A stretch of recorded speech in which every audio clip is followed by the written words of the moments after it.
Hi, my name is Linda Cardwell, and welcome to GenTalk, the video where random topics of interest will be discussed. I'm so glad you decided to join me tonight. We have a lot to discuss, so let's get popping.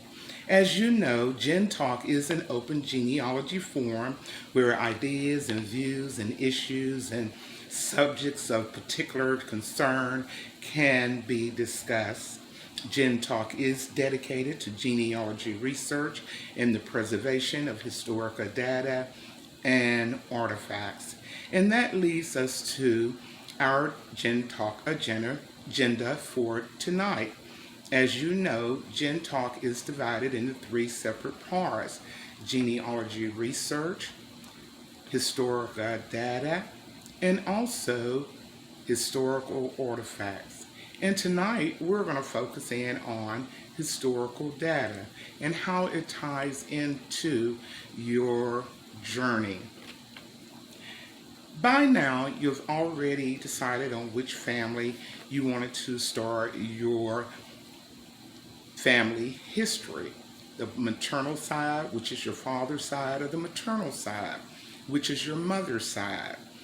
After you've charted your parents and your grandparents, then you were to pull the 1940 Federal Census Report, the 1870 Federal Census Report, and also the 1790 Census Report. And there was other documents that we suggested that you also may wanted to pull, like marriage certificates and death certificates. Now that you've gathered all of that information, now you want to start putting the pieces of the puzzle together. And sometimes you're going to still have some missing pieces, but throughout your journey, you'll be able to find more and more pieces to fill in that gap. Now, the next step that you may want to venture off into now is what we call oral histories. And that's when you do interviews with certain people in the family that may have information about your family history and your family lineage. You want to maybe record them, audio record them, and after you record them, you may want to go ahead and document those interviews. That will help you fill in some of the gaps between the 10-year time frame in which the federal government actually performs census reports. You also want to check newspapers and see if there were any stories in there.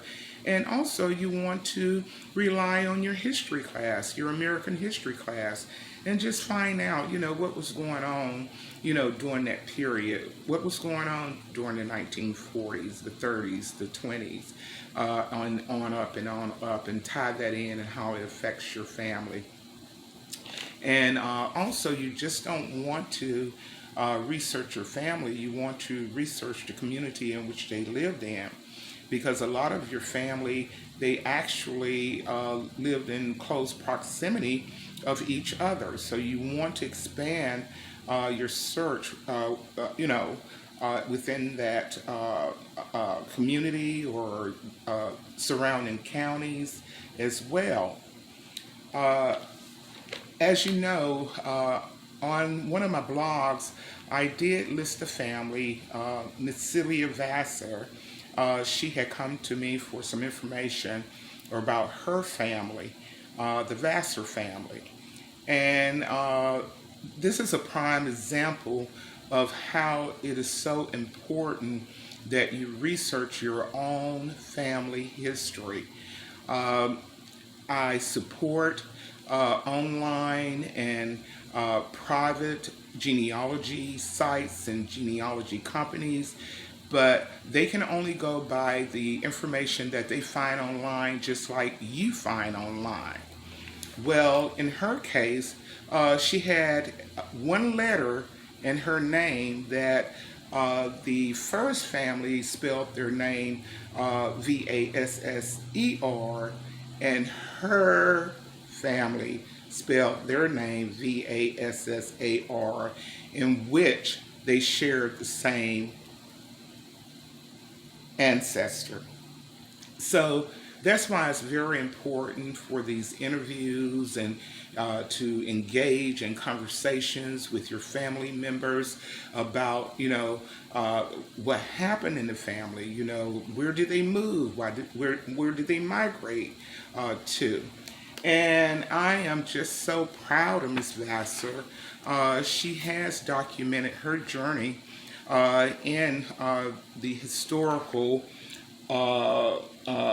Society's newsletter, the Shelby County History and Heritage newsletter, and I think these come out quarterly.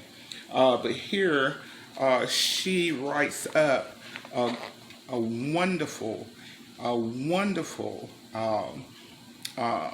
short story of her grandparents, starting from their lineage down. And that's not uncommon. Some families, there are two or three branches of the family where the husband or the wife has remarried, and that starts a whole new lineage and a whole new branch. So you want to make sure that you have your branch down and know about the other branches so you can put it all together. And that's what she's doing now. She's just taking bits and pieces, information that she's gathering from her family members, and also she's doing her research, and eventually you'll be surprised, this may become a book. So kudos to Miss Sylvia Vassar, or here in Alabama, who's using historical data to preserve her family history. And I encourage you, to go online and read her story. It's very intriguing. Her father was a part of the Urban League, in which they fought for civil rights back in the 70s. So you may want to go ahead online and see if you can get a copy of this and read over it. But this is one example why it's very important on preserving your family history. Now, we're going to move on. We're not going to make this a very long video tonight. As I stated before, the purpose of this video was to, just express how important it is to preserve historical data. And historical data is something that happened yesterday. It's in the past, so you may want to jot it down. And never know who may be able to use that information 50 years down the line, 100 years down the line as well. Well, we're going to move on.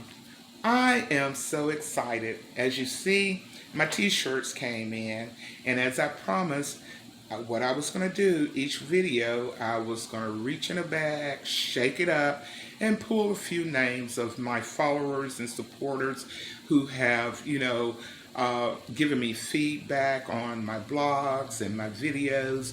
And I just want to show them how appreciative I am of their support. So I had 5 winners this time. Miss Annie M. of Alabama, also Miss Frida Thrift, Alabama. We also had Miss Cynthia D. of Chicago. We also had Mr. Benny C. of Michigan. And we also had Gary A. And I don't know if Gary is in Oklahoma or not.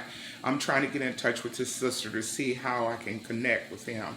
So I also sent him a message through Messenger as well. So we'll see if he is the real Gary, or is this someone who impersonating Gary? I don't know. Whoever he is, he's been following me, and I really appreciate it. But we're going to go ahead and bring GenTalk, the video, to an end for August the 20th, 2022. Again, I thank you so much for your support. I got quite a few of these, so each video I'm going to be pulling names and keep, giving me that feedback. We have a new an email address, which is gentalkthevideo at gmail.com. So feel free to use that email address to get in contact with me. So again, thank you so much for your support. You and your family have a nice evening. And again, we thank you for tuning in to GenTalk, the video. It was a pleasure.